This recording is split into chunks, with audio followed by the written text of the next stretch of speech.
पर रिवाइज करते हुए चर्चा करते हैं, ठीक है। कल तक की बातों में आप लोगों को कोई डाउट है? कोई डाउट है तो बताइएगा कुछ, ठीक है। कोई डाउट है आप लोगों को? कोई समझ में कमी है? बोर लग रहा है सब्जेक्ट ये? अच्छा लग रहा है, ठीक है। बहुत प्यारा सब्जेक्ट है ना इकोनॉमिक, हाँ है या नहीं है बताइएगा।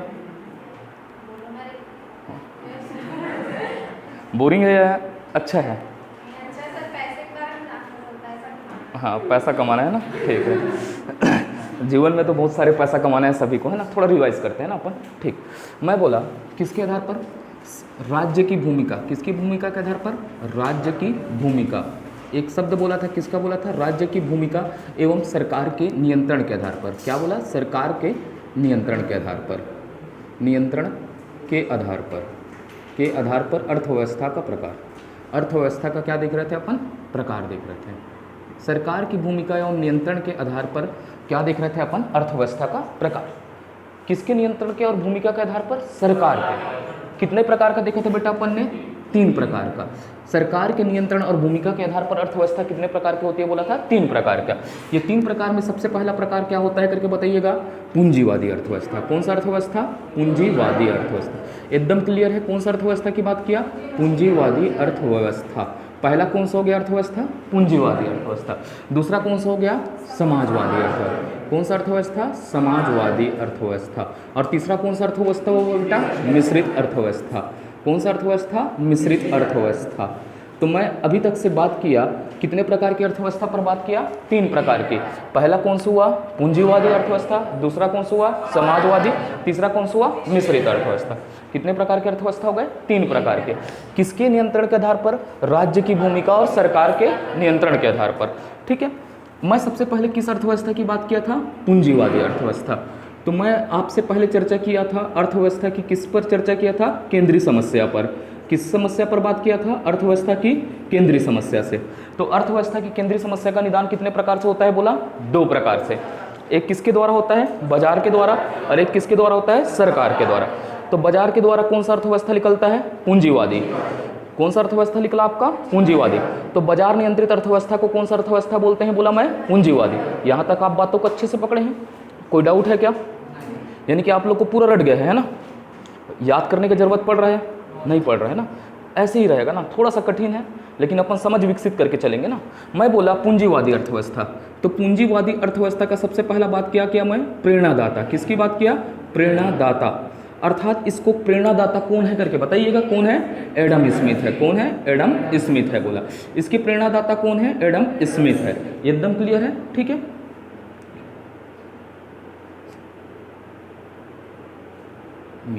एडम स्मिथ जी है। कौन बोला? एडम स्मिथ जी है। अब मैं बोला था एडम स्मिथ जी, समय किसकी बात किया था बताइएगा? 1776। 1776 में क्या है भाई? समय कौन सा था? 1776।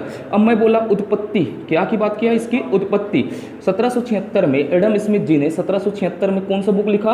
Wealth of nation. कौन सा बुक लिखा बेटा? वेल्थ ऑफ नेशन नामक किताब लिखा। कौन सा किताब लिखा? वेल्थ ऑफ नेशन नामक किताब लिखा। कौन सा किताब लिखा? वेल्थ ऑफ नेशन नामक किताब लिखा। इस वेल्थ ऑफ नेशन नामक किताब में क्या बताया? पूरे पूंजीवादी अर्थव्यवस्था के बारे में क्या किया था? वर्णन किया था। तो ये उत्पत्ति हो गई किससे? वेल्थ ऑफ नेशन से। तो इस अर्थव्यवस्था को किसी ने देश ने अपने यहाँ क्या किया होगा? लागू किया होगा। तो लागू करने वाला पहला देश कौन है बताइएगा बेटा? कौन है? अमेरिका। यहां तक आपको याद है? लागू करने वाला पहला देश कौन सा है? अमेरिका। अमेरिका ने सबसे प्रथम क्या किया? पूंजीवादी देश को क्या किया? पूंजीवादी अर्थव्यवस्था को क्या किया? लागू किया। तो आपसे पूछेगा एग्जामिनर लागू करने वाला देश कौन है? तो अमेरिका बताइएगा। अमेरिका के साथ ब्रिटेन है, जापान है, G7 देश है, ये सब किसके उदाहरण है बताइएगा? पूंजीवादी अर्थव्यवस्था को। लेकिन प्रथम लागू किसने किया? अमेरिका ने। मैं बोला अब इसके बाद पूंजीवादी अर्थव्यवस्था की सबसे अगली पॉइंट में किसमें गया? विशेषताओं में। किसमें गया? विशेषताएं। विशेषताएं पर गए अपन। किस पर चर्चा करना चालू किए? पूंजीवादी अर्थव्यवस्था की विशेषताओं पर। विशेषताएं पकड़ना है ना। तो मैं बोला था सबसे पहला अर्थव्यवस्था के अंतर्गत किन क्रियाओं को अध्ययन किया जाता है? आर्थिक क्रिया का। किस क्रिया का अध्ययन किया जाता है? आर्थिक क्रिया का। अर्थव्यवस्था के अंतर्गत किस क्रिया का अध्ययन किया जाता है बेटा? आर्थिक क्रिया। और सबसे महत्वपूर्ण आर्थिक क्रिया क्या है बताइएगा? उत्पादन। ये आपको पता है। और उत्पादन के कितने कारक होते हैं? 4 कारक। पहला कारक क्या होता है? भूमि, भूमि के बाद श्रम, श्रम के बाद पूंजी, पूंजी के बाद क्या होता है? साहस। यही चारों कारक से मिलकर कोई भी वस्तु क्या होता है? उत्पादन होता है। तो मैं बोला अर्थव्यवस्था, अपन इसको विशेषता समझना है, और विशेषता में सबसे पहले क्या समझना है? पूंजीवादी अर्थव्यवस्था क्या है?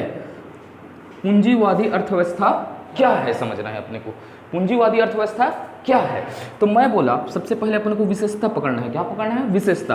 तो अपने को क्या समझना है? तो मैं क्या बोल सकता हूँ? ऐसी अर्थव्यवस्था बोल सकता हूँ, बोल सकता हूँ, नहीं बोल सकता हूँ?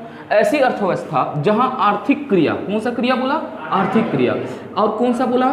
उत्पादन पर क्या बोला? नियंत्रण, नियंत्रण, और क्या बोला? संचालन। संचालन किन व्यक्तियों द्वारा किया जाता है? निजी व्यक्तियों द्वारा किया जाता है। किस व्यक्ति द्वारा किया जाता है? निजी व्यक्तियों द्वारा। तो उस अर्थव्यवस्था को कौन सा अर्थव्यवस्था कहा जाता है? पूंजीवादी अर्थव्यवस्था कहा जाता है। आपको लिखाया हूं, तो डेफिनेशन कैसे बनेगा? ऐसी अर्थव्यवस्था, बोलिएगा एक बार, जहां पर आर्थिक क्रिया एवं उत्पादन पर नियंत्रण एवं संचालन किसके द्वारा होता है? निजी व्यक्तियों के द्वारा होता है। उसे कौन सी अर्थव्यवस्था बोलते हैं? पूंजीवादी। एकदम मजबूती से पकड़ लिए इस बातों को। कौन सी अर्थव्यवस्था बोलते हैं? पूंजीवादी अर्थव्यवस्था। अब इसके बाद मैं आगे की बात किया, यहां पर बोला किसका? बोला कीमत का निर्धारण। किसका निर्धारण? कीमत का निर्धारण। मैं आपको पहले बता चुका हूं कि पूंजीवादी अर्थव्यवस्था किसके द्वारा नियंत्रित होती है? बाजार द्वारा। एकदम क्लियर है। जब हमने अर्थव्यवस्था की केंद्रीय समस्या का क्या किया? निदान किया। तो किसके द्वारा नियंत्रित होती है पूंजीवादी अर्थव्यवस्था? बाजार द्वारा। तो बताइएगा, बाजार कैसी शक्ति है? अदृश्य शक्ति है, अर्थात इनविजुअल हेड है। कैसा है? इनविजुअल हेड है। तो बाजार में कीमतों का निर्धारण कैसे होता है करके बोला? मांग और पूर्ति। तो बेटा पूंजीवादी अर्थव्यवस्था किसके द्वारा नियंत्रित है? बाजार द्वारा है। तो कीमत का निर्धारण बाजार में कैसे होता है? मांग और पूर्ति के नियम से। मांग और किसके नियम से? पूर्ति के नियम से। पूर्ति के नियम से। एकदम क्लियर है? किसके नियम से होता है? मांग और पूर्ति के नियम से। तो पूंजीवादी अर्थव्यवस्था में कीमत का निर्धारण किसके द्वारा होता है? मांग और पूर्ति के नियम से। एकदम क्लियर है? ये बातें एकदम परफेक्ट है, इसे लिखे हुए हैं। अब मैं बोलता हूं किसी भी अर्थव्यवस्था का उद्देश्य होगा या नहीं होगा? बताइएगा बेटा। उद्देश्य होगा ना, कोई ना कोई ऑब्जेक्ट होगा या नहीं होगा? बताइएगा। उसका कोई ना कोई उद्देश्य होगा ना। तो इसका उद्देश्य क्या होता है? जब निजी व्यक्ति अर्थव्यवस्था को संचालन कर रहे हैं तो उसका उद्देश्य क्या होगा? क्या अर्जित करना होगा? लाभ अर्जित। तो क्या इसका उद्देश्य है? बताइएगा। लाभ अर्जित करना। क्या अर्जित करना? लाभ अर्जित करना। एकदम क्लियर है? इसका उद्देश्य क्या होगा? लाभ अर्जित करना। तो ये लाभ अर्जित करेगी। क्या करेगी? लाभ अर्जित करना। तो यहां पर लोगों का कल्याण उद्देश्य होगा क्या? नहीं होगा ना। तो लोक कल्याण इसका कैसा होता है? दूसरा उद्देश्य होता है। पहले प्राथमिकता किसको दिया जाता है? लाभ अर्जित करने। एकदम क्लियर है? किसको करने के लिए? लाभ अर्जित करने के लिए। अब मैं अगली बात क्या किया था? यह किस सिद्धांत पर कार्य करता है? एक सिद्धांत का नाम लिया था ना। कौन सा बोला था? सिद्धांत बोला था। यह किस सिद्धांत पर कार्य करता है? Laces fair. एक नाम बोला था मैं, लेसेस फेयर। फेयर एक शब्द बोल रहा हूं, ठीक है? फेयर एक शब्द बोला। लेसेस फेयर सिद्धांत पर कार्य करता है। किस सिद्धांत पर कार्य करता है? Laces fair. और लेसेस फेयर किस भाषा का शब्द है? बोला लैटिन भाषा का शब्द है। किस भाषा का शब्द है? लैटिन भाषा का शब्द है। अब मैं बोलता हूं ये सिद्धांत है ना, एक सिद्धांत जिस पर हमने चर्चा कर चुके हैं। वो सिद्धांत का नाम कौन सा है? Laces fair. और लेसेस फेयर किस भाषा का शब्द है? लैटिन भाषा का। किस भाषा का शब्द है? लैटिन भाषा। अब इसको हिंदी में मतलब क्या होता है इसका? मुझे अकेला छोड़ दो। मुझे अकेला छोड़ दो। छोड़ दो इसका मतलब क्या होता है? मुझे अकेला छोड़ दो होता है। अर्थात मुझे अकेला छोड़ दो का मतलब क्या होता है? मेरे नीतियों पर किसी प्रकार का क्या नहीं होना चाहिए? हस्तक्षेप नहीं होना चाहिए। तो कौन सा सिद्धांत होगा हिंदी में? अहस्तक्षेप का सिद्धांत होगा। कौन सा? अहस्तक्षेप का। कौन सा सिद्धांत होगा? हस्तक्षेप का। किसका हस्तक्षेप नहीं बर्दाश्त किया जाएगा? सरकार का। किसका? सरकार का। तो ये पूंजीवादी अर्थव्यवस्था में सरकार का न्यूनतम हस्तक्षेप होता है। कैसा हस्तक्षेप होता है? न्यूनतम हस्तक्षेप होता है। अब समझेगा, पूंजीवादी अर्थव्यवस्था में निजी व्यक्ति है। कौन व्यक्ति है? निजी व्यक्ति। तो एक वस्तु के उत्पादक अलग अलग होंगे या नहीं होंगे? बताइएगा बेटा, है या नहीं है? बताइएगा। जैसे आप टेलीकॉम कंपनी यूज कर रहे हैं, किस कंपनी को यूज कर रहे हैं? Telecom company. आप सुने हैं आप लोग? पहले की मैं बातें किया था, पहले आप सुने होंगे 2015 तक सुने थे ना ऐसा? 2015 तक। कब तक की बात करता हूं? 2015। टेलीकॉम कंपनी था या नहीं था? बताइएगा। था। तो टेलीकॉम कंपनी में एक क्या था बताइएगा, BSNL था। BSNL के बाद क्या था बताइएगा, एक आइडिया था।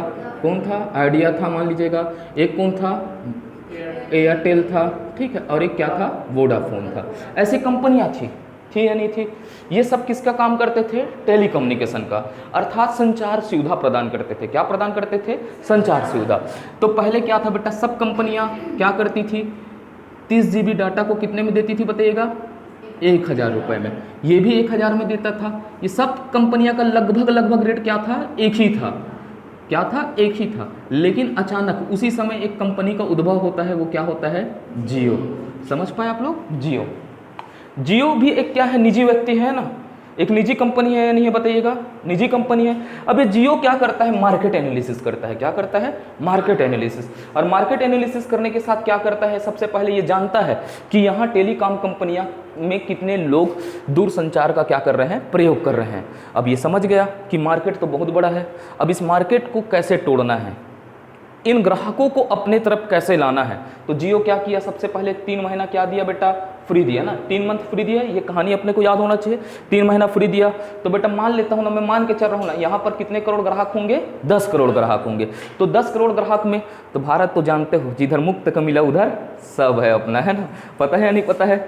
जहाँ भंडारा चलता है उधर ही चलना है अपने को। होता है नहीं होता है? आप लोग भी देखते हो तो चले जाते हो नहीं जाते हो बेटा? बताइएगा, जाते हो ना? हाँ, एक कटोरी नहीं दूसरा कटोरी भी झोंक के आते हो, है ना? ठीक है, ऐसा है ना? ठीक। तो ये 10 करोड़ है। तो पहला भंडारा चला मान लीजिएगा, तो लगभग कितने करोड़ आदमी आए होंगे इसके पास? 3 करोड़। कैसा आए होंगे? 3 करोड़। फिर वैसे ही 3 महीना फ्री दिया। कितना महीना फ्री दिया? 3 महीना। फिर इसके पास कितने ग्राहक आए? 3 करोड़। वैसे ही अपने कितना महीना फ्री दिया? फिर अगला 3 महीना दिया। ऐसे ऐसे करते हुए पूरे ग्राहकों को क्या कर लिया? अपने ओर क्या कर लिया? आकर्षित किया। और उसके बाद एक मिनिमम पैकेज निकाला। क्या निकाला? एक मिनिमम पैकेज। कितना रुपए का निकाला मान लीजिएगा? 149 रुपये। 149 रुपये का। तो यहाँ पर क्या था? पहले प्रतियोगिता कम थी, अब लेकिन जियो के आने से क्या हुआ? प्रतियोगिता आया। अब प्रतियोगिता आया तो किसके लिए फायदेमंद हुआ? पहले आपको 1000 में मिलता था, अब कितने में मिल रहा है बेटा बताइएगा? 149 में। तो किसके लिए फायदेमंद है बताइएगा? उपभोक्ता का हित होता है। क्या होता है? उपभोक्ता का हित होता है। कभी भी जब भी बाजार में क्या पाई जाती है? प्रतियोगिता पाई जाती है। तो प्रतियोगिता किसके लिए उपयोगी सिद्ध होता है? ग्राहकों के लिए। किसके लिए सिद्ध होता है उपयोगी? ग्राहकों के लिए। तो यहां पर क्या पाया जाएगा बेटा? प्रतियोगिता होगा। ये शब्द समझ पाए?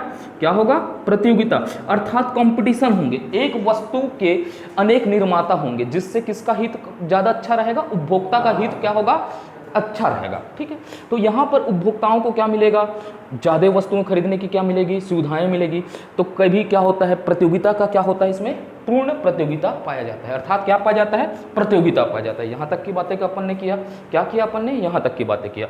ठीक है। उसके बाद थोड़ा आगे बढ़ते हैं अपन, और आगे बढ़ने की कोशिश करते हैं धीरे से। इसके बाद अपन ने क्या देखा? आलोचना देखा। क्या देखा? इसका आलोचना। देखिए, हम पक्ष रख सकते हैं ना बेटा, तो पक्ष रख सकते हैं तो इसकी क्या करना सीखना चाहिए? आलोचना भी आना चाहिए। क्या आना चाहिए अपने को? आलोचना। अपने को पता होना चाहिए आलोचना, अर्थात इसकी कमियां पता होनी चाहिए। मैं बोला पूंजीवादी अर्थव्यवस्था का उद्देश्य, सबसे पहला उद्देश्य क्या होता है? लाभ अर्जित करना। क्या ना होता है? लाभ अर्जित करना। तो लाभ अर्जित करना है, यही सबसे महत्वपूर्ण इसका आलोचना का तरीका पकड़ते हैं। इसका सबसे पहले क्या है? लाभ अर्जित करना। क्या करना है बेटा? लाभ अर्जित करना। समझ पाए? क्या अर्जित करना है? लाभ अर्जित करना। और लाभ अर्जित करने के लिए क्या करेगा? पहले श्रमिक। क्या बोला मैं बेटा? पहले श्रमिक। ये कहानी आपको याद है? पहले श्रमिक कितने घंटे काम करते थे? 5 घंटे काम करते थे। ये कहानी आपको पूरा पता होना चाहिए। पहले श्रमिक कितने घंटे काम करते थे? 5 घंटे। तो कितना वस्तु का उत्पादन करते थे? 10 वस्तुओं का। कितने वस्तुओं का उत्पादन करते थे? 10 वस्तुओं का क्या करते थे? उत्पादन करते थे। ये क्लियर है? कितने वस्तुओं का उत्पादन करते थे? 10 वस्तुओं का। अब क्या हुआ? अब बोलता हूँ, अब भी श्रमिक काम कर रहे हैं ना, तो इनका उद्देश्य क्या है बेटा? लाभ अर्जित करना। और लाभ अर्जित करना है तो बताइएगा, ये अब कितने घंटे काम करवाएंगे श्रमिकों से? 10 घंटे। तो कितना वस्तुओं का उत्पादन होगा? 20 वस्तुओं का। यहाँ तक की बातें क्लियर है? कितने वस्तुओं का उत्पादन हो जाएगा? 20 वस्तुओं का। एकदम बात क्लियर है? कितने वस्तुओं का उत्पादन होगा? 20 वस्तुओं का। अब 20 वस्तुओं का उत्पादन हुआ। पहले कितना वस्तु बनता था बेटा? 10। अब कितना बन रहा है? 20। तो कितने वस्तुओं का अतिरिक्त उत्पादन हुआ? 10 वस्तुओं। तो उत्पादन में क्या दिख रही है आपको बताइएगा? वृद्धि दिख रहा है, एकदम क्लियर है। उत्पादन में क्या दिख रहा है आपको? वृद्धि दिख रहा है। एकदम बात क्लियर है यहाँ तक। उत्पादन में आपको क्या दिख रहा है? वृद्धि दिख रहा है। अब मैं बोला श्रमिकों को, क्या बोला? श्रमिकों को परिश्रमिक अर्थात मजदूरी की बात। पहले कितना देते थे अपन मान के चलते हैं, 300 रुपये देते थे ना, ऐसा उदाहरण है ना, ये कल्पना है मेरा। कितना रुपये देते थे उसको? 300 रुपये। अब श्रमिकों को, किसको बोला? श्रमिकों को परिश्रम की बात कर रहा हूँ ना, किसकी बात कर रहा हूँ? परिश्रम। अब कितना देते हैं बोलूँगा? 200 देते हैं। पहले 300 रुपये मिलता था ना बेटा, कितना रुपये मिलता था? 300 रुपये। पूरे स्टोरी को पकड़ना है ना, एक एक बातों को यही याद करके जाएंगे। पहले कितना मिलता था? 300। अब कितना मिलता है? 200। पहले वो ज़्यादा वस्तु खरीदता या नहीं खरीदता बताइएगा 300 में। अब कैसे करेगा? कम वस्तु खरीदेगा ना। तो क्या हुआ? श्रमिकों का क्या गिर रहा है बताइएगा? क्रय शक्ति में क्या हुआ? कमी हुआ। क्रय शक्ति में क्या हुआ? कमी। क्रय शक्ति अर्थात परचेसिंग पावर, क्या बोल रहा हूँ? परचेसिंग पावर में क्या हुआ? कमी हुआ। पहले ना वो 300 रुपये में ज़्यादा सामान खरीदता ना बेटा, अब 200 रुपये में सामान कैसे खरीदेगा? कम खरीदेगा। तो क्रय शक्ति में क्या हुआ? कमी हुआ।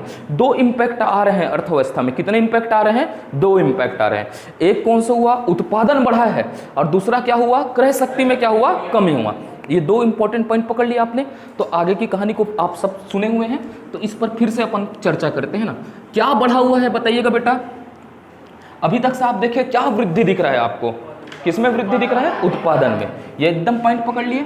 एक शब्द दिख रहा है आपको, किसमें वृद्धि दिख रहा है? उत्पादन में वृद्धि दिख रहा है। एकदम क्लियर है। किसमें वृद्धि है? उत्पादन में वृद्धि। अर्थात प्रोडक्शन क्या हो गया? ग्रोथ हो गया। यहां से बात को पकड़ना है, किस पर ग्रोथ है? प्रोडक्शन पर। और उत्पादन में वृद्धि है ना बेटा, लेकिन क्या है? क्रय शक्ति में क्या हो गया है? कमी हो गया है। उत्पादन तो अंधाधुन हुआ है ना, क्रय शक्ति में क्या है बेटा? कमी है। अर्थात लोगों के पास ना खरीदने की क्या नहीं है? क्षमता नहीं है। अब देखिएगा, आपके पास वस्तुएं तो बहुत बनी है, भरमार है ना, वस्तुएं ज़्यादा है, ठीक है, लेकिन आपके पास पैसा नहीं है। तो आप क्या करोगे? मुंह को उठार के जाओगे? नहीं जाओगे। तो क्या नहीं करोगे बेटा? क्रय शक्ति नहीं है ना, तो क्या नहीं होगा? अर्थव्यवस्था में एक शब्द नहीं आएगा, मांग नहीं आएगा। क्या नहीं होगा? मांग नहीं होगा। पैसा नहीं है ना जेब में, तो मांगोगे क्या आप लोग? मुंह को उठार के बैठ जाओगे, है ना? हाँ ले, हम बाद में ही पैसा, तब हम लोग क्या करेंगे? इसको क्रय करेंगे। अब बताइएगा, मांग में कमी है तो वस्तुओं के विक्रय में क्या प्रभाव पड़ेगा बताइएगा? वस्तु के किसमें? विक्रय में। वस्तु के किसमें बोला बेटा? विक्रय में क्या होगा? कमी होगा। यहाँ तक की बातें पकड़ पाए? वस्तुओं के विक्रय में क्या होगा? कमी होगा। और वस्तुओं के विक्रय में कमी होगा ना बेटा, जितना वस्तु क्या किए हुए आपने बनाए हों, वो वस्तु बिक नहीं रहा है। क्या नहीं हो रहा है? बिक नहीं रहा है। तो बताइएगा क्या होगा? अगला पॉइंट सोचिएगा। उत्पादन में क्या हो जाएगा? कमी होगा। उत्पादन में क्या होगा? कमी होगा। उत्पादन में क्या होगा? कमी होगा। एकदम क्लियर है। किसमें कमी होगा? उत्पादन में कमी होगा। ये प्रभाव पड़ेगा या नहीं पड़ेगा? आपने वस्तु बनाया और आपका वस्तु क्या नहीं हो रहा है? बिक नहीं रहा है, तो आप किस में कमी करोगे? उत्पादन में कमी करोगे। और उत्पादन में जैसे ही कमी होगा ना बेटा, अगला पॉइंट क्या होगा बताइएगा? उत्पादन में क्या होगा? उत्पादन में लगे लोगों का, किसके? लगे लोगों का क्या होगा? छटनी होगा। क्या होगा? छटनी होगा। अर्थात उत्पादन अपन कर रहे थे ना, ज़्यादा कर रहे थे ना पहले, अब उत्पादन में हमने क्या कर दिया बेटा? कमी कर दिया ना। तो हम पहले वस्तु ज़्यादा बनाते थे, तो हमको काम करने वाले कैसे चाहिए थे? ज़्यादा चाहिए थे। अब बेटा हमने उत्पादन में कमी कर दिया ना, तो हमको ज़्यादा काम करने वाले चाहिए क्या? नहीं चाहिए ना। तो उत्पादन में पहले माना ना, मैं कितने लोग लगते थे? 10 लोग। अब 5 लोग को भगा दिए। क्या कर दिए? भगा दिए। अब बचे कितने हैं बेटा? 5 लोग क्या कहलाएंगे? रोजगार। 5 लोगों का भी कितना मिल रहा है? क्या मिल रहा है? रोजगार। अब ये बेचारे 5 जन लोग क्या कहलाएंगे? बेरोजगार। तो क्या आ गया बेटा अर्थव्यवस्था में? अगला पॉइंट क्या आया? बेरोजगारी आया। क्या आया? बेरोजगारी। एकदम क्लियर है। क्या आ गया? बेरोजगारी। अगर अर्थव्यवस्था में कोई अवस्था है ना, 2 से 3 वर्ष लगातार क्या होता है? बेरोजगारी होता है, तो अर्थव्यवस्था धीरे धीरे एक शब्द सुनेंगे, मंदी की ओर आता है। किसकी ओर ग्रसित होता है? मंदी की ओर ग्रसित होता है। एकदम क्लियर है। क्या है बोला? किसकी ओर ग्रसित होता है? मंदी की ओर। अर्थात क्या आ जाएगा बेटा? अर्थव्यवस्था में मंदी आएगा। और मंदी समझिएगा पूरे अर्थव्यवस्था की विकास की गति को क्या कर देती है? रोक देती है। तो आप सुनते हैं ना, हर 5 से 6 साल में किससे ग्रसित होता है? मंदी से। क्यों ग्रसित होता है बेटा? क्योंकि उसने कौन सा अर्थव्यवस्था को अपनाया है? पूंजीवादी अर्थव्यवस्था। तो पूंजीवादी अर्थव्यवस्था का सबसे बड़ा दोष क्या है? यहाँ मंदी आता है। क्या आता है? मंदी आता है। और ये मंदी अगर कोई अर्थव्यवस्था में 10 से 20 साल रह जाती है तो वो किसका रूप धारण कर लेती है? महामंदी का। तो ये सबसे बड़ा दोष है ना, अपने को समझना है ना इन पॉइंटों को। ये पॉइंटों को आप समझेंगे ना, मंदी, तब मैं जाऊंगा इन्फ्लेशन में। किस पर जाऊंगा? इन्फ्लेशन में, अर्थात मुद्रास्फीति में जाऊंगा ना, तो आपको समझ में आएगा कि मंदी क्या प्रभाव डालती है अर्थव्यवस्था में। तो उस समय मैं चर्चा नहीं करूंगा ना बेटा, आपका एक एक बेस क्लियर करके रखा हूँ। बेरोजगारी जहाँ है वहाँ क्या आएगी? मंदी आएगी। क्लियर है? आगे यहाँ तक की बातों में कोई डाउट है? नहीं है। अब यहाँ से आप थोड़ा सा अपन ने क्या पढ़ लिया था? अपन ने किस अर्थव्यवस्था को पढ़ लिया था? समाजवादी। समाजवादी अर्थव्यवस्था भी पढ़ लिया था। कौन सा अर्थव्यवस्था पढ़ लिया? उसके बाद मिश्रित अर्थव्यवस्था भी पढ़ लिया। ये आपको याद है पूरा क्लियर? अब आगे बढ़े यहाँ से। ठीक है, कोई डाउट है तो बिल्कुल पूछिएगा ना, किसी प्रकार का डाउट है? आगे बढ़े अब यहाँ से। ठीक है, मैं बोलता हूँ आर्थिक नियोजन के आधार पर अर्थव्यवस्था। किसके आधार पर बोला? आर्थिक नियोजन के आधार पर। ठीक है, किसके आधार पर बोला? आर्थिक नियोजन के आधार पर अर्थव्यवस्था। आर्थिक नियोजन, एक शब्द बोल रहा हूँ, नियोजन। आर्थिक नियोजन के आधार पर अर्थव्यवस्था के प्रकार। अर्थव्यवस्था के प्रकार। आर्थिक नियोजन के आधार पर किसके प्रकार बोला? अर्थव्यवस्था के बाद। ठीक है, अब इस क्लास को आगे कंटिन्यू करते हैं। ठीक है, कल तक की बातों को फिर रिवीजन करते चलेंगे। मैं बोला आर्थिक नियोजन के आधार पर किसके प्रकार बोला? अर्थव्यवस्था के प्रकार। आप सुनेंगे एक अर्थव्यवस्था होता है योजनागत अर्थव्यवस्था। कौन सा अर्थव्यवस्था? योजनागत अर्थव्यवस्था। एक होगा योजनागत अर्थव्यवस्था, प्लान्ड इकोनॉमिक। ठीक है, ये प्लानिंग वाला ना, एक योजनागत अर्थव्यवस्था। और दूसरा कौन सा होता है? गैर योजनागत अर्थव्यवस्था। गैर योजना गत अर्थव्यवस्था। गत अर्थव्यवस्था ये एकदम क्लियर है। कौन सा अर्थव्यवस्था? एक योजनागत अर्थव्यवस्था और दूसरा कौन सा हुआ? गैर योजनागत। यहाँ तक उतार लीजिएगा।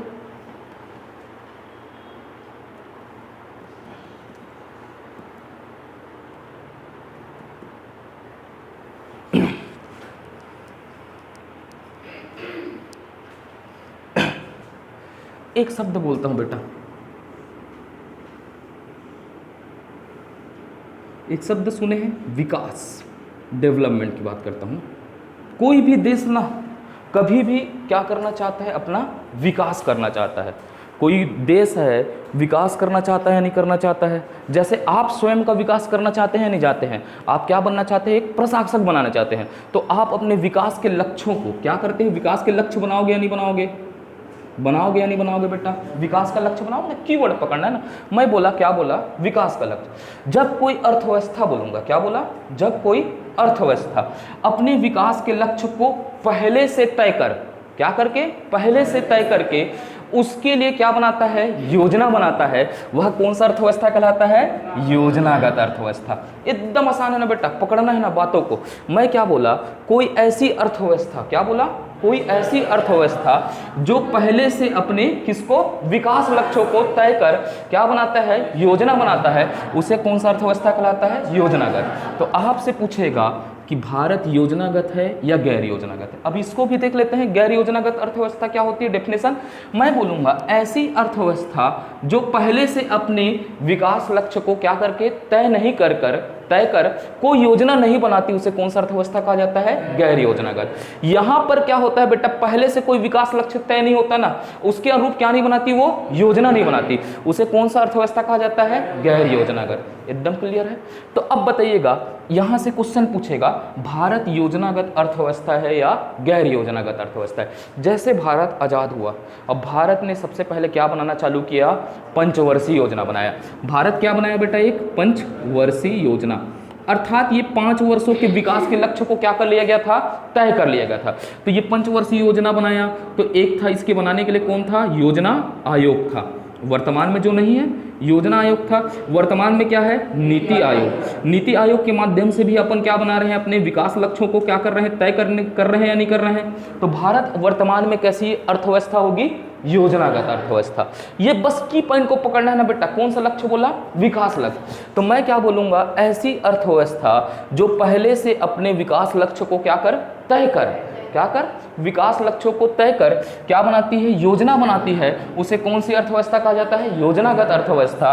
अर्थात भारत भी कैसी अर्थव्यवस्था है, योजनागत अर्थव्यवस्था है। इसे प्रमाण कौन करता है, भारत का पहले पंचवर्षीय योजना, योजना आयोग और नीति आयोग, इसको क्या करते हैं, प्रमाणित करते हैं। कर रहे हैं या नहीं कर रहे हैं बेटा, ठीक है।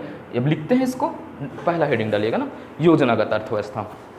आपको याद रखना है ना बस, भारत कैसी अर्थव्यवस्था है, योजनागत अर्थव्यवस्था है, ठीक। लिखिएगा, वह अर्थव्यवस्था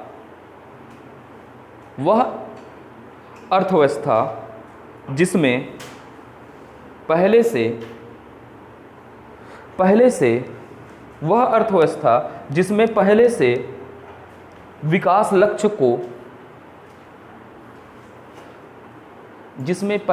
विकास लक्ष्य को तय करके योजना बनाई जाती है,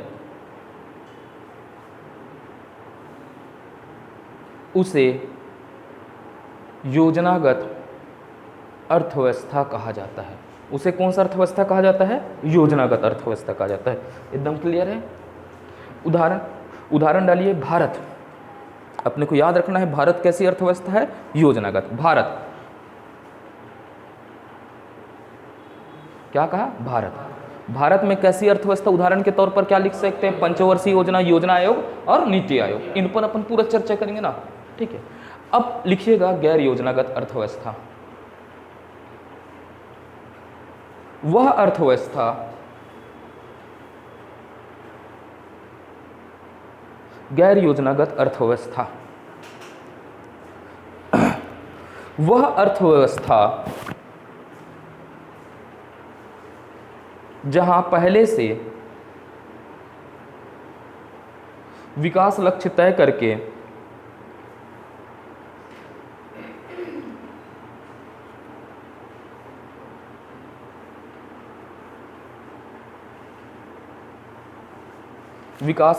करके योजना नहीं बनाई जाती,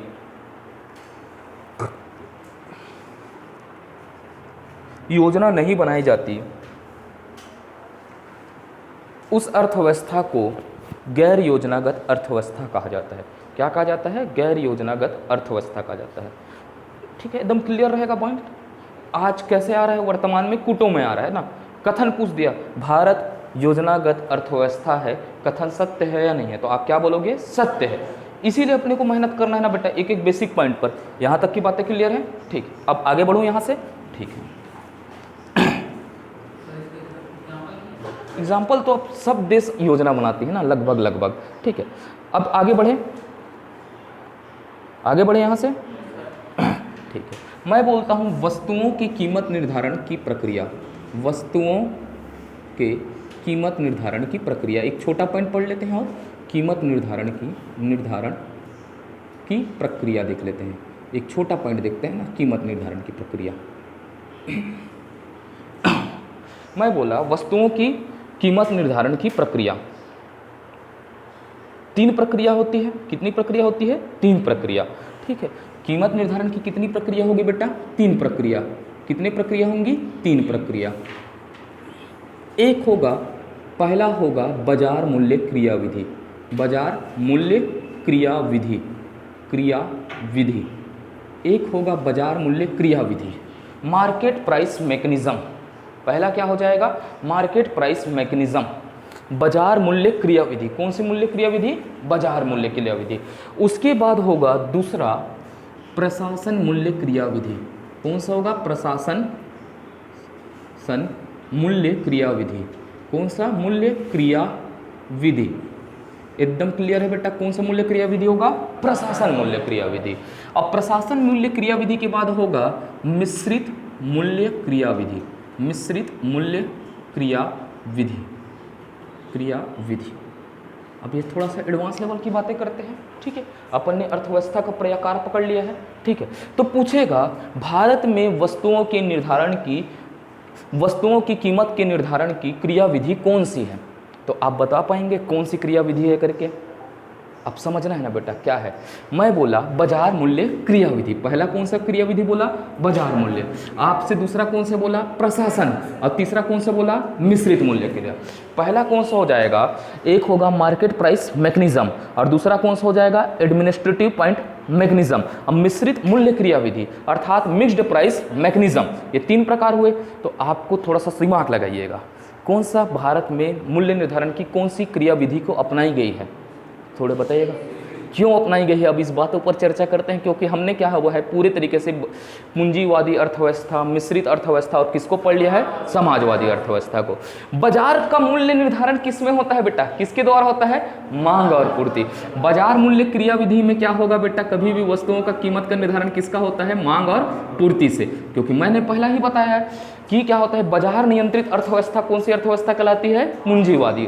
कौन सी अर्थव्यवस्था कहलाती है? पूंजीवादी अर्थव्यवस्था। तो ये किसमें यहाँ पर बाजार मूल्य क्रियाविधि में क्या होगा? कीमत का निर्धारण। किसका?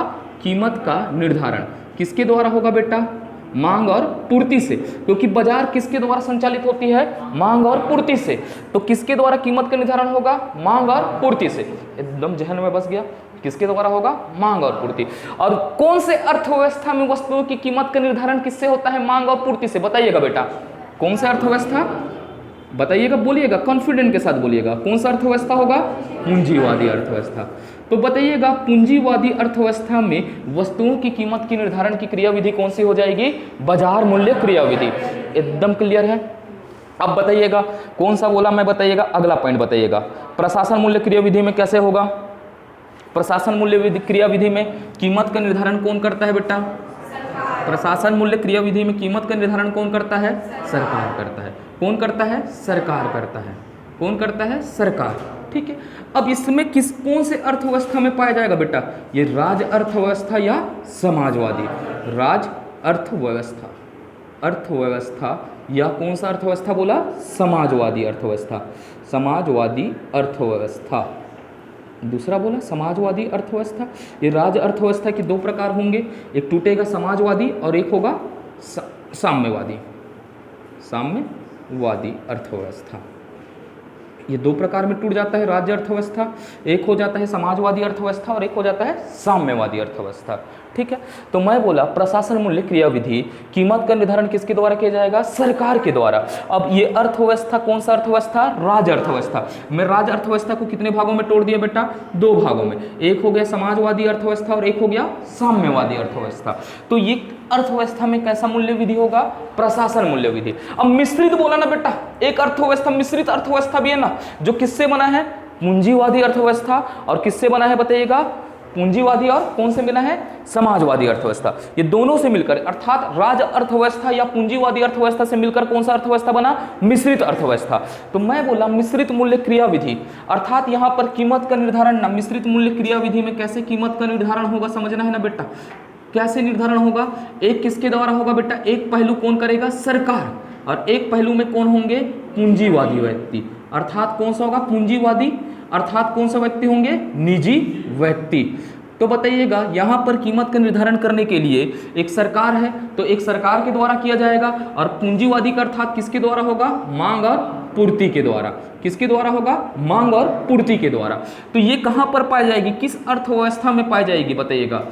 मिश्रित अर्थव्यवस्था। जहां पर पूंजीवादी और समाजवाद के दोनों गुण पाए जाते हैं उस अर्थव्यवस्था को कौन सा बोलते हैं? मिश्रित अर्थव्यवस्था। तो कौन सी अर्थव्यवस्था होगी बेटा? मिश्रित अर्थव्यवस्था। कौन सी अर्थव्यवस्था हो जाएगी? मिश्रित अर्थव्यवस्था। तो भारत में कीमत निर्धारण की कौन सी प्रक्रिया पाई जाएगी बताइएगा? क्योंकि भारत को मैंने बताया है ना कैसी अर्थव्यवस्था है? मिश्रित अर्थव्यवस्था। तो भारत में कौन सी क्रियाविधि पाई जाएगी? मिश्रित मूल्य क्रियाविधि। एकदम क्लियर है, रटना पड़ेगा बेटा, जहन में बसाते चलना ना, आत्मसात करने से चलना है ना, अपने को समझ विकसित करते हुए। यहाँ तक क्लियर है? ठीक है, आगे बढ़े यहाँ से।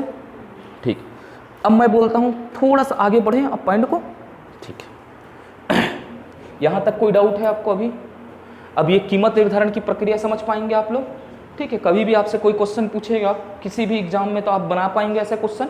ठीक, अब मैं आगे बढ़ता हूं ना।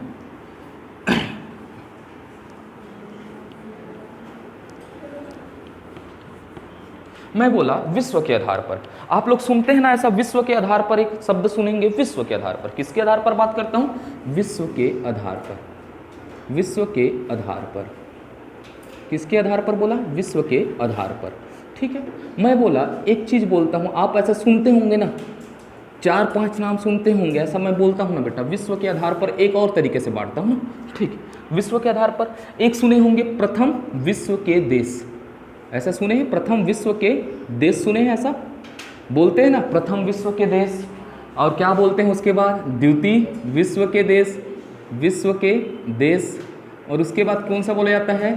तृतीय विश्व के देश। कौन सा बोला जाता है? तृतीय विश्व के देश। क्या कहा जाता है? तृतीय विश्व के देश। और एक होता है चतुर्थ विश्व के देश। विश्व के क्या बोला? देश बोला। चतुर्थ विश्व के देश। एकदम क्लियर है? मैं बोला विश्व के आधार पर, मैं आपको ऐसा डायमेंशन दिखला रहा हूं ना बेटा, एक एक डायमेंशन पर चर्चा करेंगे ना। प्रथम विश्व के देश, द्वितीय विश्व के देश, तृतीय विश्व के देश। भारत किस विश्व का देश होगा बताइएगा?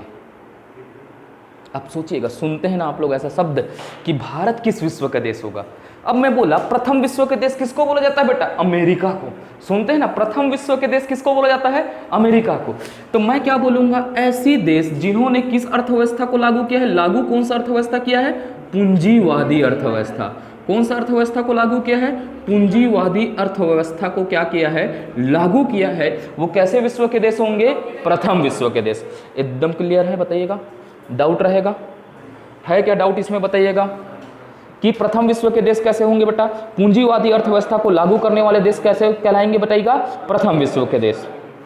अब मैं बोला द्वितीय विश्व के देश कैसे होंगे? बताइएगा बेटा, लागू कौन करेगा? राज अर्थव्यवस्था। क्या बोला? राज अर्थव्यवस्था। या कौन सा अर्थव्यवस्था बोला? समाजवादी अर्थव्यवस्था। कौन सा अर्थव्यवस्था? समाजवादी अर्थव्यवस्था। और इसी का एक भाग क्या होता है? साम्यवादी अर्थव्यवस्था। जो कोई भी देश अपने देश पर कौन सा अर्थव्यवस्था? राज अर्थव्यवस्था। राज अर्थव्यवस्था का प्रकार कौन सा होता है? समाजवादी अर्थव्यवस्था। और कौन सा अर्थव्यवस्था होता है? साम्यवादी अर्थव्यवस्था को लागू करता है वो कौन सा देश कहलाता है? द्वितीयक विश्व का देश कहलाता है। कौन सा विश्व का देश कहलाता है? द्वितीयक विश्व का देश कहलाता है। क्लियर है एकदम? अब यहां से आगे बढ़ूं, कौन सा विश्व का देश कहलाता है? द्वितीयक विश्व का। अब भारत को क्या बोला जाता है? तृतीयक विश्व का देश कहा जाता है ना, सुने थे ना। तो क्या होगा बेटा? भारत यहां पर क्या बोलता हूं? लागू। जो तृतीय विश्व के देश क्या कहलाएंगे? जिन्होंने कौन सा अर्थव्यवस्था लागू किया? मिश्रित अर्थव्यवस्था लागू किया। कौन सा अर्थव्यवस्था बेटा? मिश्रित अर्थव्यवस्था लागू करने वाले देश को कौन सा देश कहा जाएगा? तृतीयक विश्व का देश कहा जाएगा। कौन सा देश कहा जाएगा? तृतीयक विश्व का देश कहा जाएगा। मैं बोला विश्व में जिन्होंने कौन सा देश को लागू किया? किस अर्थव्यवस्था को लागू किया? मिश्रित अर्थव्यवस्था को। वो कौन से देश कहलाएंगे? तृतीयक विश्व के देश कहलाएंगे। अब चतुर्थक विश्व के देश बेटा, कौन से देश? चतुर्थक विश्व के देश। आज दुनिया में ऐसे भी देश है ना, मैं थोड़ा सा सुनना ना इसको, आज दुनिया में ऐसे भी देश हैं जिन्होंने क्या किया है? आज भी द्विधा में है ना। क्या बोला? विश्व में ऐसे देश हैं जो आज भी द्विधा में हैं कि वे अपने देश में किस प्रकार की अर्थव्यवस्था को क्या करे? लागू करे। उन्हें कौन सा देश कहा जाता है? चतुर्थक विश्व के देश। जैसे नाइजीरिया, सुने हैं ना आप लोग? नाइजीरिया सुने हैं ना? नाइजीरिया आज भी वहाँ किसी प्रकार की क्या है? अर्थव्यवस्था है क्या? नहीं है। तो वैसे देशों को किस देश में कहा जाता है? चतुर्थक विश्व के देश। तो मैं क्या बोलूँगा? ऐसे देश, क्या बोला? ऐसे देश जो आज भी द्विधा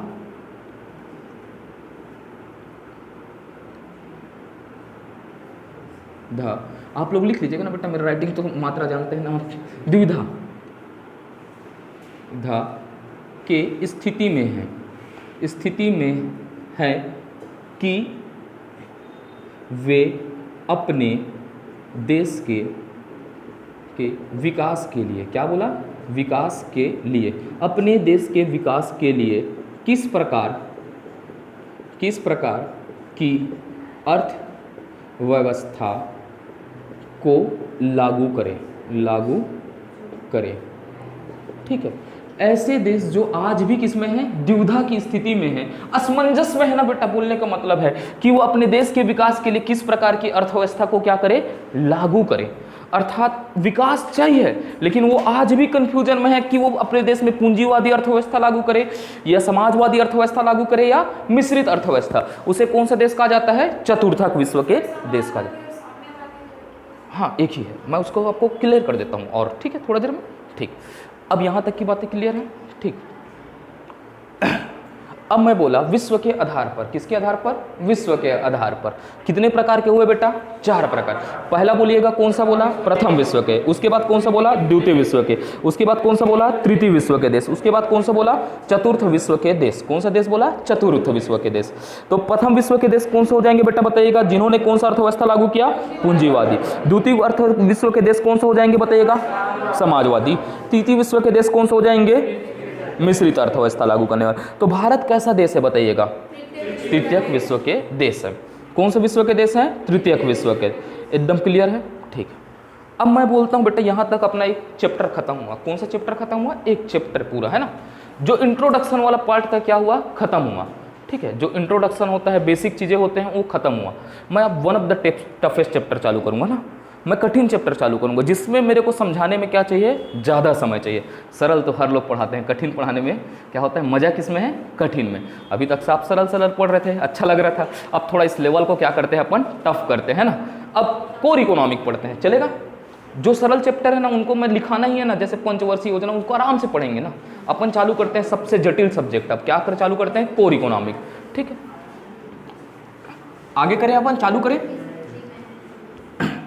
या नहीं करें, या सरल सरल चलाऊं? बेटा बताइएगा आप लोग। कठिन पढ़ते हैं ना? हाँ, हार्ड। तभी तो डर आना चाहिए ना इकोनॉमिक का। ठीक है, अगर उससे नहीं डरे ना बेटा, इस चैप्टर से नहीं डरे ना, तो किसी चैप्टर से नहीं डरोगे ना। ठीक है, मैं बोला एक नया चैप्टर चालू करते हैं। क्या करें? चालू करें? ठीक है, एक सब्जेक्ट बोलता हूं मैं, अगला टॉपिक बोलता हूं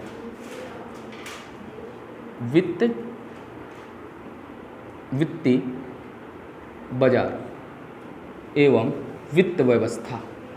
वित्त व्यवस्था, वित्त बाजार एवं वित्त व्यवस्था। अब थोड़ा सा चालू करते हैं ना, फाइनेंस मार्केट और फाइनेंस सिस्टम। अब सोनू मोनू बाबू वाला बहुत हो गया ना। ठीक है, सड़ा सड़ा एकदम आराम से पढ़ रहे थे, अर्थव्यवस्था के प्रकार, ऐसे वाला। ठीक है, हल्ला बस मत करेगा ना। ठीक, मैं बोला वित्त बाजार एवं वित्त व्यवस्था। एक शब्द बोला हूं, वित्त बाजार एवं वित्त व्यवस्था। समझिएगा इसके पीछे क्या लिखा है बेटा? बाजार ना। क्या लिखा है? बाजार। तो सबसे पहले अपने मन में आना चाहिए ख्याल। ठीक है, क्या ख्याल आना चाहिए? वित्त तो सब जानते हैं, पैसा पैसा। तो सबसे पहले अपन एक शब्द को तोड़ते हैं ना। किस शब्द को तोड़ते हैं? बाजार को। किस शब्द को समझते हैं? बाजार। तो सबसे पहले अपने मन में समस्या आना चाहिए, बाजार क्या है? आना चाहिए नहीं आना चाहिए? What is market?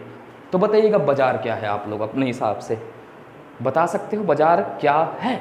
बताइएगा। हाँ, तो मैं क्या बोलोगे? वही सब्जी भाजी खरीदने जाते हैं नहीं? हाँ, वही वाला बाजार बोल रहे हो ना? ठीक है, वही तो है बाजार ना बेटा, वही बाजार है ना।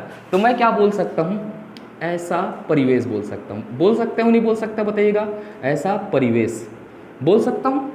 परिवेश है ना, घिरा हुआ है ना लोगों से, तो उसे मैं क्या बोल सकता हूँ? परिवेश। ऐसा परिवेश जहाँ, क्या बोला? जहाँ संसाधनों का, किसका बोला? संसाधनों का क्रय विक्रय किया जाता है, उसे बाजार कहा जाता है। बाजार कहा जाता है। ठीक है, उसे क्या कहा जाता है? बाजार कहा जाता है। ऐसे परिवेश जहाँ संसाधनों का क्या किया जाता है? क्रय विक्रय किया जाता है, उसे क्या कहा जाता है? बाजार कहा जाता है। क्लियर है एकदम? ऐसा परिवेश जहाँ किसका क्रय विक्रय किया जाता है?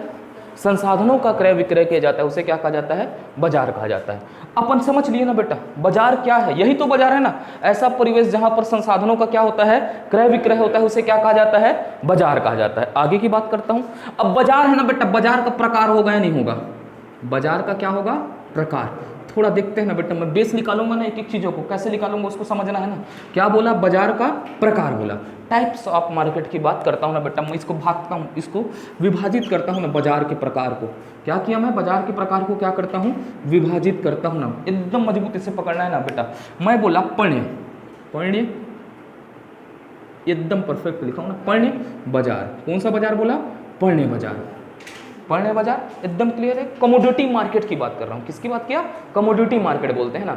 आप सुनेंगे बेटा इन्फ्लेशन, एक शब्द सुनेंगे मुद्रास्फीति, आप सुनते होंगे commodity market surrounded by inflation करके, पण्य बाजार मुद्रास्फीति से क्या हुआ है? घिरा हुआ है करके आप सुनते हैं ना। ऐसा शब्द आता है जब आप इकोनॉमिक के शब्द पढ़ते हैं, बड़े बड़े इकोनॉमिक के क्या देखते हैं, न्यूज़ देखते हैं, तो एक शब्द आएगा पण्य बाजार, आपके लिए नया लगा होगा, ठीक है ना। अभी मैं समझाऊंगा पण्य बाजार क्या होता है ना। एक हुआ पण्य बाजार बेटा, कौन सा बाजार हुआ? पण्य बाजार। पण्य बाजार के बाद दूसरा होगा कारक बाजार। कारक बाजार किसका बोला? कारक बाजार। अगला पॉइंट होगा बेटा कारक बाजार। पहला मैं बोला पण्य बाजार, दूसरा कौन सा बाजार बोला? कारक बाजार। एकदम मजबूती से पकड़ना ना, कौन सा बाजार बोला? कारक बाजार। कारक बाजार के बाद बोलता हूं वित्त बाजार। कौन सा बाजार बोला? वित्त बाजार। कौन सा बाजार बोला? वित्त बाजार।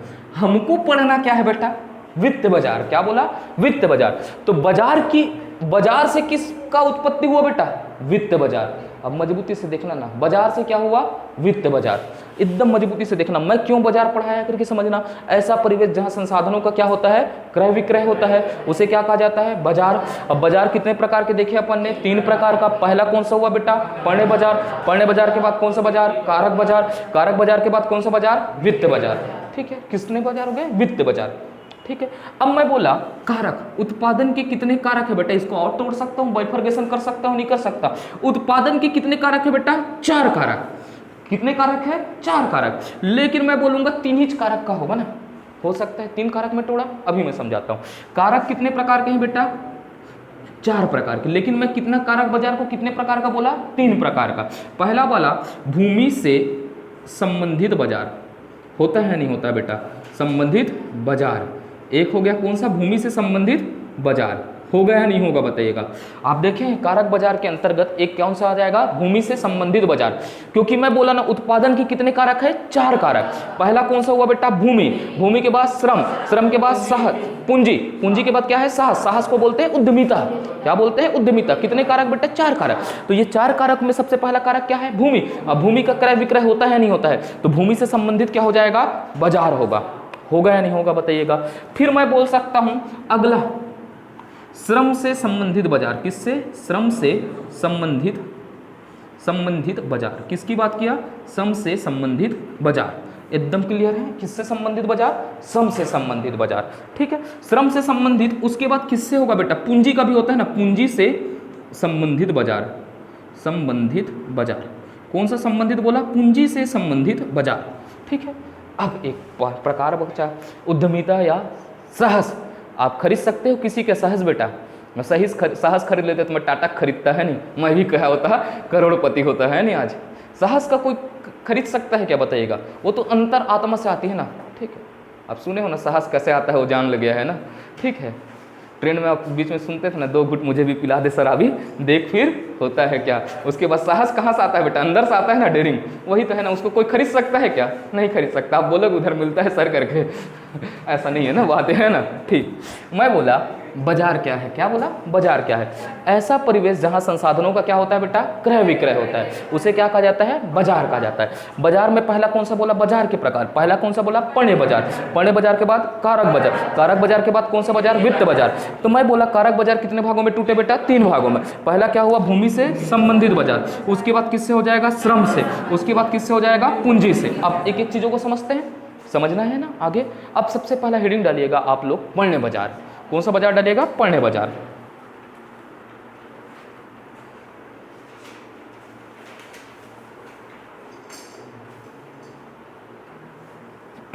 सबसे पहला आप डालिएगा पण्य बाजार। ठीक है, अब अगला हेडिंग डालते हैं अपन। कौन सा बाजार डालिए? पण्य बाजार। एकदम क्लियर है कौन सा बाजार की बात किया? पण्य बाजार। ठीक, आपको समझना है ना? कोई डाउट है मैडम आपको? हाँ,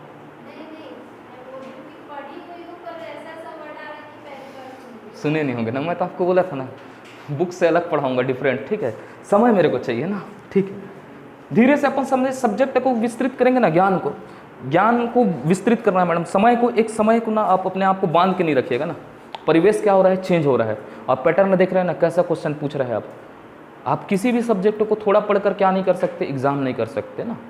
बहुत सारे कोचिंग है, जानते हैं, कैसे पढ़ाते हैं वो आप जानते हैं बहुत अच्छे से, लेकिन हमारा ये कोशिश रहेगा सबसे अलग पढ़ें, है ना, अच्छे से पढ़े, ईमानदारी से पढ़े ना, ठीक है, ईमानदारी से पढ़ेंगे, अच्छे से पढ़ेंगे और मजबूती से पढ़ेंगे। मेरा कहना है पढ़ाऊँगा, पढ़ना है तो अच्छे से पढ़ो या तो मत पढ़ो, ठीक है। 2-3 नंबर आता है, लेकिन बेटा कभी कभी 2 नंबर भी क्या होता है ना, सिलेक्शन को रोक देता है ना, ठीक है, आप जानते हैं ना ऐसा बात। मैं क्या बोला, पढ़ने बाजार, पढ़ने बाजार भी एक परिवेश होगा या नहीं होगा, ठीक है। मैं क्या बोला, पढ़ने बाजार भी क्या होगा, परिवेश होगा। मैं बोला ऐसा परिवेश, परिवेश जहाँ उत्पादित, क्या बोला, उत्पादित संसाधनों का क्रय विक्रय होता है, क्रय विक्रय होता है, उसे पण्य बाजार कहा जाता है, पण्य बाजार कहा जाता है। एकदम क्लियर है बेटा। ऐसा परिवेश जहां उत्पादित संसाधनों का, क्या बोला, उत्पादित संसाधनों का क्या होता है, क्रय विक्रय होता है, उसे कौन सा बाजार कहा जाता है, पण्य बाजार कहा जाता है। अब एकदम क्लियर रहेगा। तो आप लोग बाजार ना जाकर कहाँ जाते हो, पण्य बाजार जाते हो। कहाँ जाते हो, पण्य बाजार, क्योंकि आप प्रोडक्ट लेते हैं ना, क्या लेते हो, प्रोडक्ट लेते हो ना। तो यहाँ पर क्या बोला, उत्पादित संसाधनों का क्रय विक्रय होता है, उसे क्या कहा जाता है, पण्य बाजार। तो इसीलिए तो महंगाई कहाँ आता है, बोलते हैं कमोडिटी मार्केट में आता है, बोलते हैं ना, बाजार में नहीं आकर पहले कहाँ आता है, कमोडिटी मार्केट में। उत्पादित संसाधन ही में आता है ना। महंगाई का प्रभाव किस पर पड़ता है, कमोडिटी बाजार पर पड़ता है ना, अर्थात कमोडिटी मार्केट पण्य बाजार पर पड़ता है ना। क्लियर रहेगा, आप सुनते हैं। हाँ, उत्पादित संसाधन जो बन चुके हैं मैडम, बना हुआ जैसे पेन उत्पादित है ना, ठीक है। आप क्या है, धान से क्या बना, पोहा बनाना, उत्पादित है या नहीं है। उत्पादित संसाधनों का क्रय विक्रय होता है, उसे क्या कहा जाते हैं, पण्य बाजार। तो आज के बाद आप लोग क्या कहोगे, mom I am going to commodity market, not a market, है ना, ठीक है। ऐसा बोल सकते हो, नहीं बोल सकते। तुम्हारे दाई मन बोली, वाह किधे बाजार है मोर, डिस्काउंट चला थे का वो इतना अपने लाल हो साड़ी वाड़ी करके, है ना, ठीक है। ऐसा बोलेंगे या नहीं बोलेंगे घर वाले, ठीक है। माहौल लगभग कौन सा नवा मार्केट आगे करके, है ना, ठीक है। तो ये क्या है, पण्य बाजार है ना। अब मैं बोला अगला पॉइंट बोलता हूँ बेटा, एक एक पॉइंटों को पकड़ेंगे ना, बेसिक से लेकर चलेंगे। कारक बाजार, किसकी बात किया मैं, कारक बाजार। एकदम क्लियर है, कौन सा बाजार, कारक बाजार, फैक्टर मार्केट। उत्पादन के संसाधनों का, कितने संसाधनों का क्रय विक्रय कर सकते हैं अपन, 3 संसाधन का, क्या बोल सकते हैं, 3 संसाधन, एक भूमि, पूंजी और किसका, श्रम। तो मैं क्या बोला, ऐसा परिवेश बोल सकता हूं, क्या बोला, ऐसा परिवेश जहां भूमि, श्रम, पूंजी, साहस नहीं, भूमि, श्रम, पूंजी का क्रय विक्रय किया जाता है, क्रय विक्रय किया जाता है, क्रय विक्रय किया जाता है, उसे कारक बाजार कहा जाता है, कारक बाजार कहा जाता है, कहा जाता है। एकदम क्लियर है, ठीक है। कारक बाजार कहा जाता है, क्या कहा जाता है, कारक बाजार, ठीक है। अब अपने को सिलेबस की बात करते हैं ना, अपन को किस में पहुंचना है, वित्त बाजार में। किस में पहुंचना है, वित्त बाजार में। तो आप लोग के मन में सवाल आना चाहिए, क्या है, सबसे पहले अपने को समझना है, किसको समझना है, वित्त बाजार। इसको मिटा दूं, ठीक। तो अगला पॉइंट पकड़ते हैं अपन, कौन सा बाजार पकड़ते हैं बेटा, वित्त बाजार। कौन सा बाजार पकड़ते हैं, वित्त बाजार। स्पीड तो नहीं हो रहा है ना, आराम से नोट्स बना पा रहे हो, ठीक है। अब समझ पाया, हाथ से लिखा हुआ चीज़ जल्दी याद होता है ना, ठीक है। इसीलिए मैं नोट्स पर बिलीव नहीं करता ना, मैं लिखाने पे बिलीव करता हूँ। मैं बोला वित्त बाजार, कौन सा बाजार बोला, वित्त बाजार। तो सबसे पहले अपन को बाजार तो समझ लिए हैं, इसमें एक नया शब्द क्या है, वित्त है। क्या है, वित्त है। एक नया शब्द दिख रहा है ना, बाजार तो आप पूरा भलीभांति से परिचित है, क्या है, वित्त है। तो सबसे पहले अपने मन में आना चाहिए, वित्त क्या है, आना चाहिए ना, तभी तो आप समझ पाएंगे ना, वित्त बाजार। वित्त क्या है बताइएगा, आप लोग बताइएगा। घर में जैसे पैसा पड़ा है ना, घर में पैसा पड़ा है तो आप क्या कहलाता है, वो वित्त कहलाता है आपका, नहीं कहलाता ना। घर में ठूस ठूस ले आपके पास पैसा है ना, भयंकर सारा पैसा है ना, दबा दबाक पैसा है, बोरा बोरा में भर के, तो आप उसको क्या बोलते हो, उसको मुद्रा बोलते हो। क्या बोलते हो, मुद्रा बोलते हो। और आप वित्त का मतलब होता है फाइनेंस। क्या होता है, फाइनेंस। अब मुद्रा के प्रयोग करने के लिए दे दिए, किसी को क्या दे दिए, मुद्रा का प्रयोग का अधिकार दे दिए, तो आप क्या बोलते हो, मैं उस व्यक्ति को क्या किया, फाइनेंस किया। आप किसी को पैसा दे दिए ना बेटा, क्या दे दिए? पैसा। जो घर में पैसा पड़ा है ना बेटा, वो क्या है? मुद्रा है ना। अभी उसका मुद्रा को उठाकर आप किसी को क्या करने का क्या कर दिए? प्रयोग का क्या दे दिए? अधिकार दे दिए। तो आप उसको क्या बोल रहे हो? फाइनेंस किया करके बोलते हो ना। तो मुद्रा के प्रयोग के अधिकार को क्या कहा जाता है? वित्त कहा जाता है। मुद्रा के प्रयोग के अधिकार को वित्त कहा जाता है। क्या कहा जाता है? वित्त कहा जाता है। एकदम क्लियर है बेटा? मुद्रा के प्रयोग के अधिकार को क्या कहा जाता है? वित्त कहा जाता है। एकदम बेसिक से पकड़ रहे हैं ना अपन बातों को। किसके प्रयोग के अधिकार को? मुद्रा के प्रयोग के अधिकार को क्या कहा जाता है? वित्त कहा जाता है। तो अब वित्त बाजार क्या है बता सकते हैं अपन? वित्त बाजार बता सकते हैं, नहीं बता सकते हैं? बताइएगा। ऐसा परिवेश, क्या बोला? ऐसा परिवेश जहां मुद्रा के प्रयोग के अधिकार का, मुद्रा के प्रयोग के अधिकार का क्रय विक्रय किया जाता है, उसे वित्त बाजार कहा जाता है। वित्त बाजार कहा जाता है। अब एकदम क्लियर है? उसे वित्त बाजार कहा जाता है। ऐसा परिवेश जहां मुद्रा के अधिकार का क्या किया जाता है? क्रय विक्रय किया जाता है, उसे क्या कहा जाता है? वित्त बाजार कहा जाता है। एकदम क्लियर रहेगा, आपके जहन में बसा रहेगा। ऐसा परिवेश जहां मुद्रा के प्रयोग के अधिकार का क्या किया जाता है? क्रय विक्रय किया जाता है, उसे क्या कहा जाता है? वित्त बाजार। क्या कहा जाता है? वित्त बाजार। एकदम क्लियर है? आगे बढ़े? ठीक है। अब अपने को पकड़ लिए यहां तक की बातों को। तो वित्त बाजार क्या है? किसका क्रय विक्रय होगा? मुद्रा के प्रयोग के अधिकार, अर्थात मुद्रा का लेन देन होगा, वही परिवेश क्या कहलाएगा? वित्त बाजार। क्लियर है? तो मुद्रा के प्रयोग के लेन देन के माध्यम होंगे या नहीं होंगे बताइएगा। तो अब वित्त बाजार को अपन अगर बाइफर्केशन कर सकते हैं आगे, तो अपने सिलेबस में लिखा है भारतीय वित्त बाजार। तो अपन हेडिंग क्या डालते हैं? भारतीय वित्त बाजार। ठीक है बेटा। हाँ, किसका? पूंजी का क्रय विक्रय होता है, पूंजी बाजार में होता है। आप देखें, मैं पूरे एक एक चीज़ों को बाइफर्केशन करूंगा। श्रम का क्रय विक्रय, लेबर मार्केट सुने हैं? जैसे चौक चौराहा होता है जहां पर श्रमिक अपने क्या होते हैं? श्रम को क्या करते हैं? बेचते हैं, परिश्रम को बेचते हैं ना। लेबर चौक सुनते हैं आप लोग? वैसा ही हुआ। अब भूमि बेचते हैं, उसको क्या बोलते हैं? रियल एस्टेट का मार्केट बोलते हैं। क्या बोलते हैं? रियल एस्टेट का मार्केट। ये सब उदाहरण है। ठीक है। और आगे कुछ डाउट है तो पूछिए। पूंजी बाजार उसको मैं अलग से पढ़ाऊंगा, पूरा एक सेपरेट टॉपिक रहा। नहीं, उसको मैं पूरे तरीके से अलग से पढ़ाऊंगा। ठीक है मैडम? ठीक। और कोई डाउट है?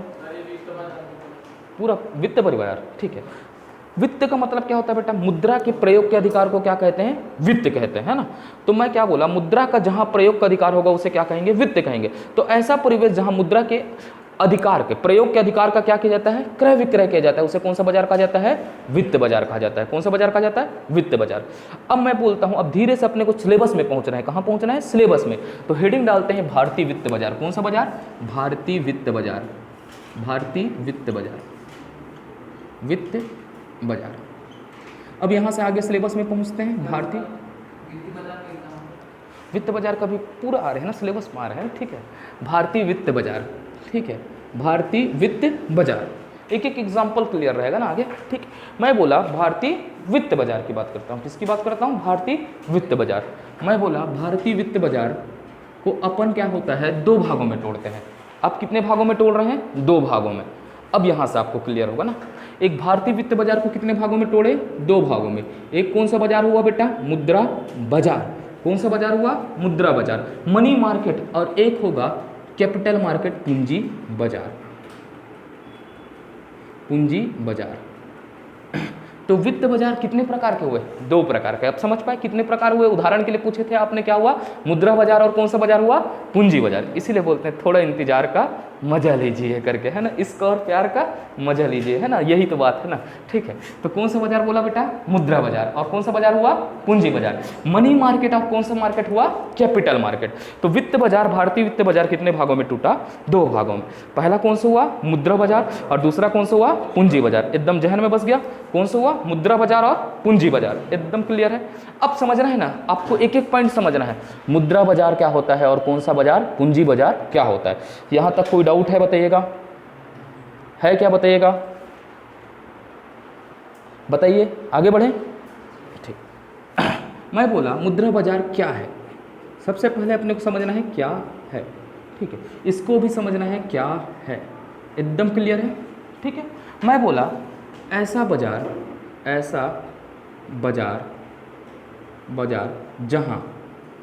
जहाँ मुद्रा का प्रत्यक्ष लेन देन होता है, उसे मुद्रा बाजार कहा जाता है, उसे मुद्रा बाजार कहा जाता है। अभी समझाऊंगा ना बेटा, उदाहरण देके, है ना, उदाहरण के लिए इंतजार करेगा।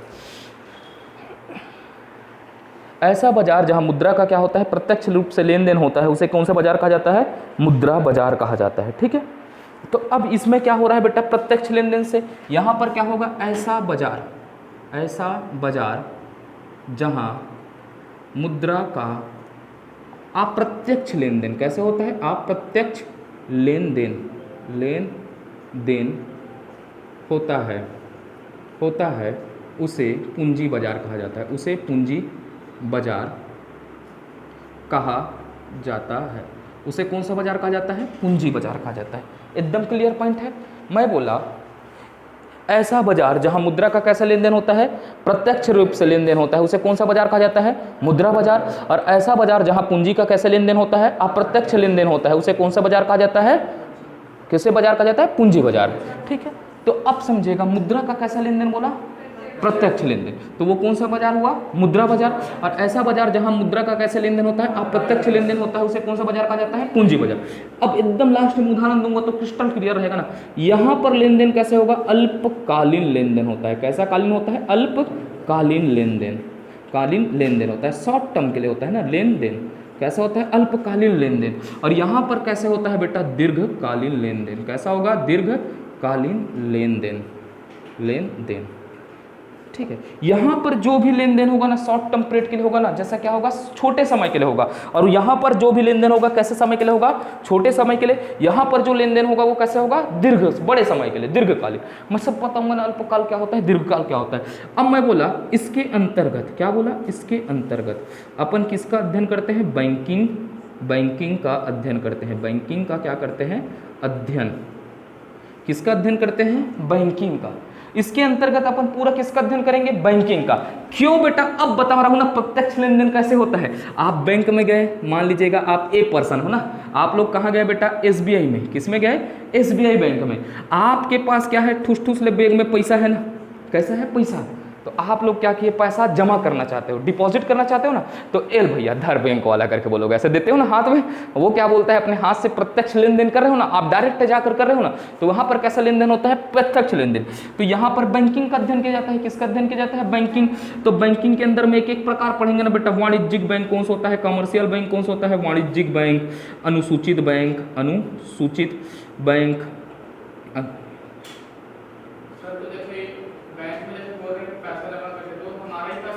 हाँ, तो भाई आप पैसा दे रहे हो ना, पहला बात, ठीक है। क्या दे रहे हो आप, पैसा दे रहे हो ना, ठीक है। तो पैसा भी लेते हो, नहीं लेते हो, बैंक से जमा भी तो करते हो, और क्या करते हो, लेते भी तो हो, ऋण लेते हो ना। तो आप एक हाथ से दे रहे हो, तो कभी एक हाथ से क्या करते हो, लेते हो। तो प्रत्यक्ष लेन देन है या नहीं है, बताइएगा। तो इसके अंतर्गत किसका अध्ययन किया जाता है, बैंकिंग। तो मुद्रा बाजार के अंतर्गत कैसा लेन देन होता है, प्रत्यक्ष लेन देन होता है। अब क्लियर हुआ ये बात, ठीक है। कैसा लेन देन होता है, प्रत्यक्ष लेन देन होता है, ठीक है। अब मैं बोला इसके अंतर्गत बोलता हूं, किसके अंतर्गत बोला, पूंजी बाजार के अंतर्गत। तो अब बताइएगा कैसे लेन देन हो सकता है, यहां पर कैसे होगा।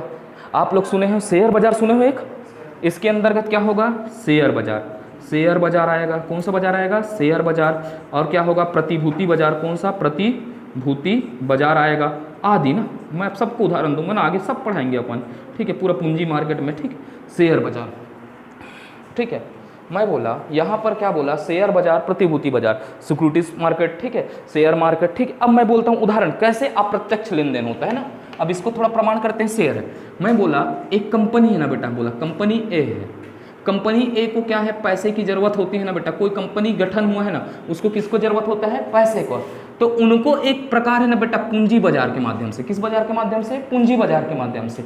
एक माध्यम है ना शेयर। क्या होता है, शेयर का मतलब क्या होता है, अंश पत्र होता है। क्या होता है, अंश पत्र, ठीक है। क्या होता है, अंश पत्र, ऐसे सुनेंगे। आप लोग सुने होंगे, कॉमर्स वाले होंगे, अंश पत्र होता है शेयर। अब ये शेयर है ना बेटा, ये शेयर को क्या करती है, जारी करती है।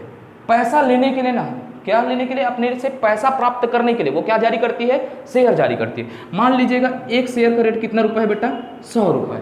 अभी 100 रुपए को क्या कर सकते हैं, शेयर जारी की। कहाँ किया, शेयर जारी किया। कहाँ जारी किया बेटा, शेयर मार्केट में। कहाँ किया, शेयर मार्केट में जारी किया ना। कहाँ आया ये शेयर, आता है शेयर मार्केट में आया।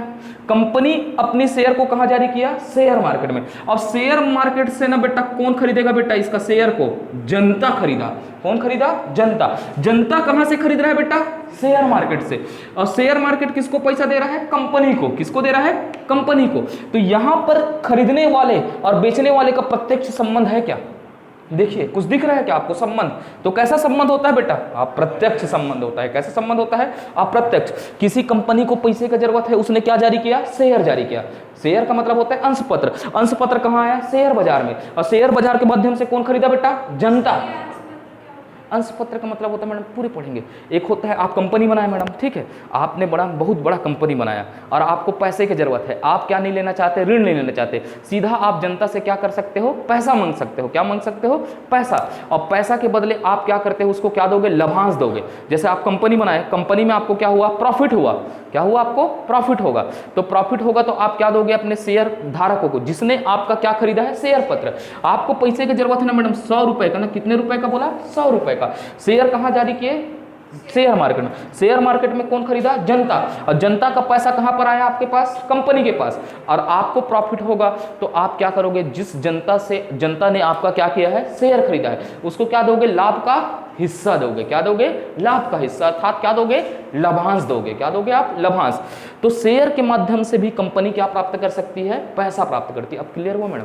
जैसे आपको पैसे की जरूरत है तो आप क्या जारी कर सकते हो, शेयर। ऋण ना लेकर आप क्या कर सकते हो, शेयर जारी कर सकते हो। और शेयर जारी करने के बदले उसको क्या दोगे, लाभ का क्या दोगे, हिस्सा दोगे। पूरा मैं शेयर मार्केट में पढ़ाऊंगा ना मैडम, एक एक चीज पढ़ाऊंगा, शेयर मार्केट क्या होता है करके, एक एक चीजों को देखेंगे। अभी उदाहरण के लिए अपने को समझना है क्या है, बोला शेयर बाजार। शेयर बाजार में क्या हुआ, किसी कंपनी को पैसे की जरूरत है तो वो कहां भेजा, शेयर मार्केट। और शेयर मार्केट से कौन खरीदा शेयर को, जनता। और जनता का संबंध है क्या, बेचने वाले से डायरेक्ट नहीं है ना। तो कैसा संबंध हो रहा है बेटा, अप्रत्यक्ष संबंध। क्लियर है। तो आपको बोला यहां तक की बातें क्लियर रखना है ना, ठीक। अब यहां से मैं आगे बढ़ता हूं बेटा, ठीक है। अब मैं बोला यहां तक हुआ मुद्रा बाजार। ऐसा बाजार जहां पर मुद्रा का कैसा लेन देन होता है बेटा, प्रत्यक्ष लेन देन। और लेन देन कैसे होगा, अल्पकालीन। इसके अंतर्गत किसका अध्ययन किया जाएगा, बैंकिंग का। वाणिज्यिक बैंक और कौन सा बैंक होगा, अनुसूचित बैंक। अब मैं पूंजी बाजार बोला, ऐसा बाजार जहां मुद्रा का कैसा लेन देन होता है, अप्रत्यक्ष लेन देन होता है, उसे कौन सा बाजार कहा जाता है, पूंजी बाजार। लेन देन कैसे होगा बेटा, दीर्घकालीन। अब इसके अंतर्गत अपन क्या क्या अध्ययन करेंगे, शेयर बाजार, प्रतिभूति बाजार आदि को अध्ययन करेंगे। क्लियर है यहां तक की बातें। अब बेटा मुद्रा बाजार है ना, तो मुद्रा बाजार पर कोई ना कोई तो नियंत्रण करता होगा ना, नियंत्रण। देखिए कम समय और एक ज्यादा समय, हाँ इसमें ज्यादा समय रहता है। मैं शॉर्ट टर्म पीरियड और लॉन्ग टर्म पीरियड पर भी चर्चा करूंगा ना, एक एक चीज बताऊंगा कि कितने दिन को शॉर्ट टर्म पीरियड बोला जाता है और कितने दिन को लॉन्ग टर्म पीरियड बोला जाता है, ठीक है यहां तक। अब मैं बोला मुद्रा बाजार, किस बाजार की बात किया, मुद्रा बाजार। मुद्रा बाजार पर कोई ना कोई नियंत्रण की आवश्यकता होगी या नहीं होगी बेटा, होगा ना। कोई ना कोई बाजार है, उस पर नियम कानून, नियंत्रण एवं क्या बोला, विनियमन। किसकी बात किया, विनियमन। नियंत्रण और किसकी बात किया, विनियमन। अब मुद्रा बाजार को नियंत्रण और नियम कानून कोई बनाएगा ना, बनाएगा नहीं बनाएगा, क्योंकि जनता का पैसा लगा है ना बेटा यहाँ पर, बैंकिंग के माध्यम से उसके नियंत्रण करना की जरूरत है या नहीं है बताइएगा। तो नियंत्रण कौन करता है, मुद्रा बाजार को आरबीआई करता है। कौन करता है, आरबीआई।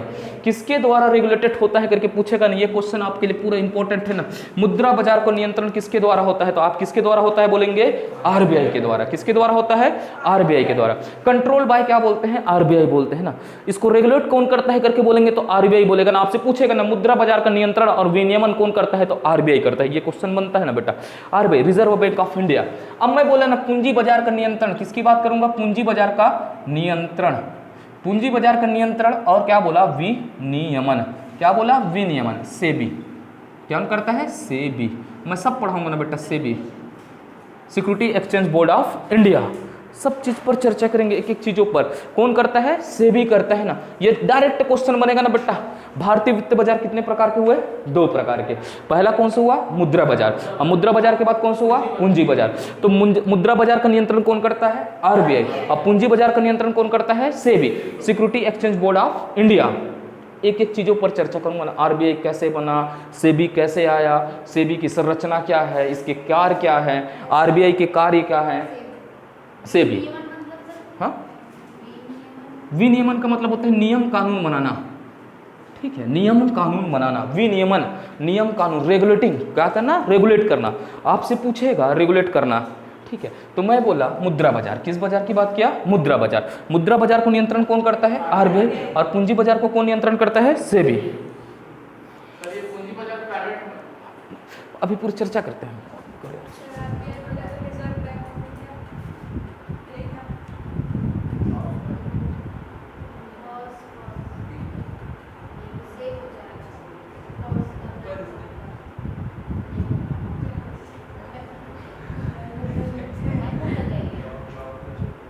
बंद करवा इसको।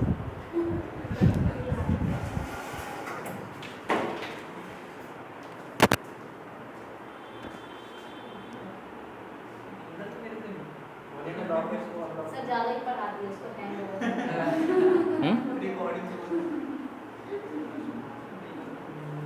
बंद कर।